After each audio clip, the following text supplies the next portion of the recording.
have just been eating like crazy, and my weight is just climbing. And we love to watch these old black and white movies, or old black and white game shows, and they're just so funny to watch and to hear about. They're kind of nostalgic, but some of them are before our time, and they're just kind of fun. So anyway, when my daughter, makes me think of when my daughter was little. I would like to watch I Love Lucy, and she'd go, "Mom, no gray people. I hate when you watch gray people. Please let us watch something in color." So, these are gray people. But going back 50 years, I'm watching these people, and these women that are on the programs, and men too. There's nobody overweight. I mean, everybody's very slim.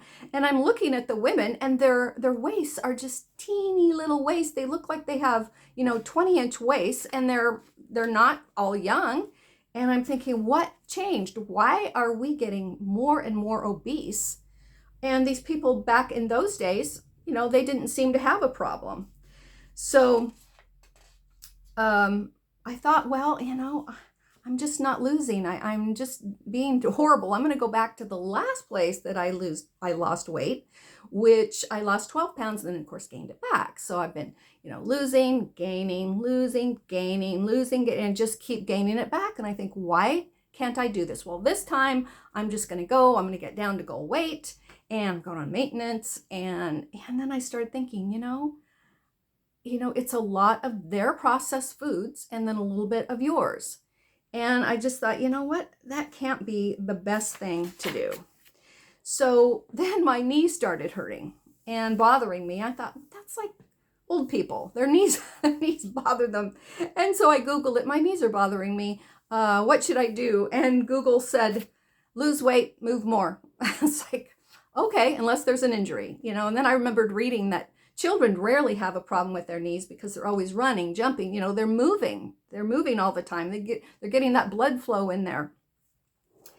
And so then I noticed that I was auto-enrolled in Medicare. I didn't even know how that worked. And I thought, man, I can be old, but I don't have to be fat and old. And so I prayed. I said, God, help me. I don't need to be fat and sedentary and unhealthy. And like John 3rd, 3:1 said that I read earlier, I want to be healthy in my body and strong in my spirit. Within a few days, a video came up on my YouTube feed, and it was a psychologist and a neuroscientist. And she said the reason that people can't lose weight and keep it off is due to one thing: addictions.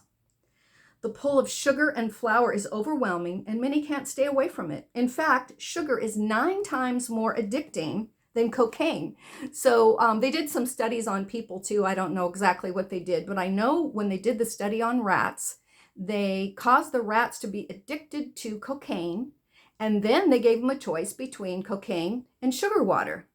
And they always chose the sugar water. So then the platform that they had to stand on to drink this water, they started giving electrical shocks, and they still wanted the sugar water. And they increased the amps on the shock, and the rats still preferred the sugar water over the cocaine.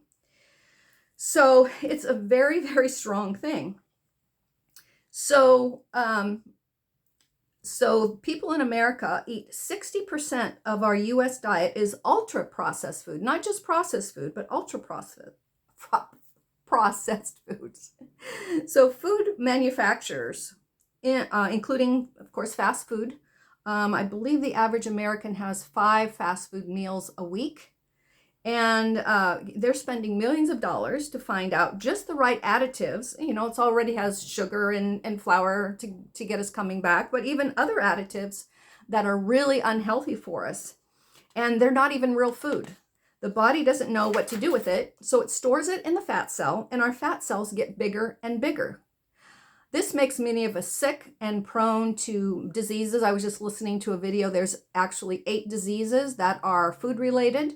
And, including diabetes and so on. I'm not going to go into that.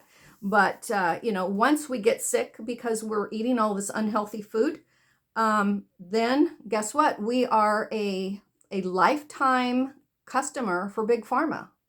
you know, and that's a whole nother story. But you know, our body can't talk, but we can feel it. And so we're hungry, we eat a donut, and the body says, nah, that wasn't it. Oh, okay, I'm still hungry, I'll eat a cookie. No, that wasn't it. And so because these foods don't have fiber and nutrition, the stomach doesn't read it that you are satiated. So you want to keep eating. In fact, you know, if you keep eating a lot of sugar, then you will just want more and more food and just keep coming back for more. So for me, I'm no longer on a diet. I am making a permanent health change, and I feel so much better. And you think, well, oh, that would be so hard. But, you know, it really wasn't. I had a birthday party for my granddaughter. We did cake and ice cream. I wasn't even tempted to have any.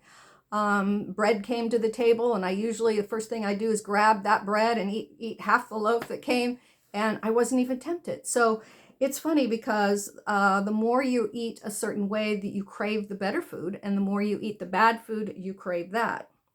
So this book that I'm using that helps take you off sugar and flour is called A Bright Line Eating.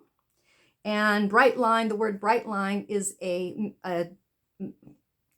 legal term, which means not negotiable, that is in contracts.